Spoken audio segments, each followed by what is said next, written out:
VFX Bro here with another tutorial in After Effects. We're going to be showing you how we did some composite modes in a music video that we shot a few months ago. You can see all of these images are pretty standard shots, performance shots, and we were able to make them look a little bit more interesting by adding these overlay effects.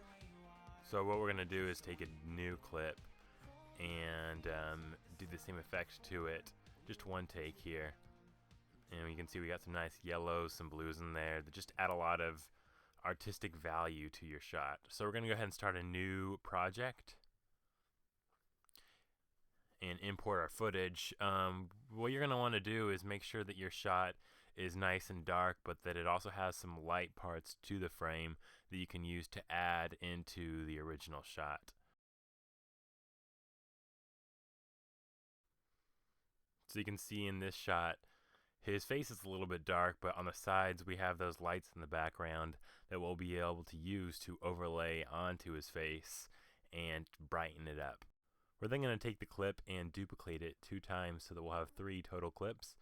Then we're going to select the middle clip and change the overlay mode to add. Now you can copy these clips really easily by hitting Command C and then Command V. We're going to take the top clip and add a mask to it. So go ahead and hit the G button on your keyboard, shortcut for masking tool, and kind of make a random shape around where you see the highlighted part of the frame. So we see these lights in the background. We're going to mask around the lights in the background. Now what we're going to do is click on our regular button here, and then we're going to expand that frame so that it's a lot bigger, and then we're going to put it on top of our original image. Obviously every shot will be slightly different. We're going to be going for a very organic look here, so making it random will only help your shot. We're going to add a mask to it as well, which will make the overlay not as obvious.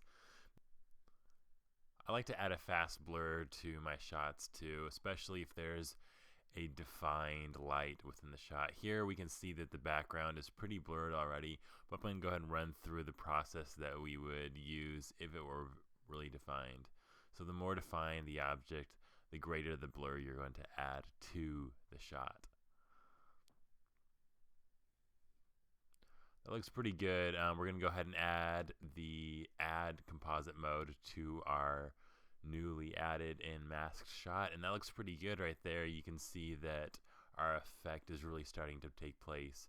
We're going to add a new adjustment layer just to control the curves. So go ahead and type curves in your effects bar. We're going to add that to the adjustment layer. Usually I just like to bump everything up a little bit, especially if we're shooting in very low lighting. Remember, you're going to want the majority of this effect to take place over dark parts of the frame.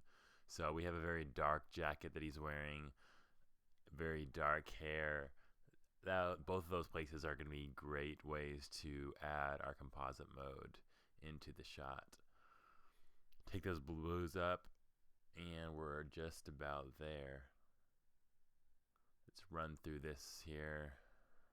Not too bad. It's covering up his face quite a bit, so we're going to want to take that down, move it around a little bit, possibly bring down the opacity just so that it's not quite so distracting. We're going to kind of skew this composite mode a little bit here.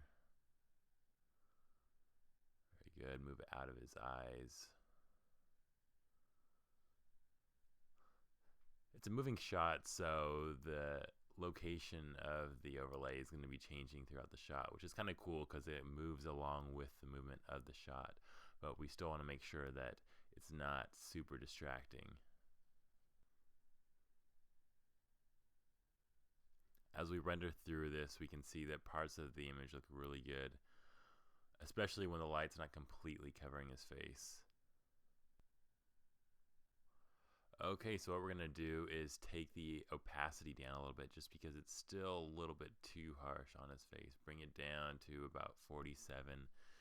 And that looks pretty good right there. Let's run through it again, and yeah, that did the trick.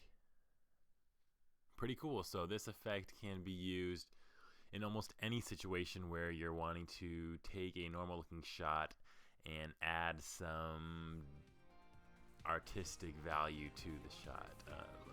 we're gonna take a look at the before and after here. Nice. So yeah, that is the overlay compositing tutorial. Hope you enjoyed.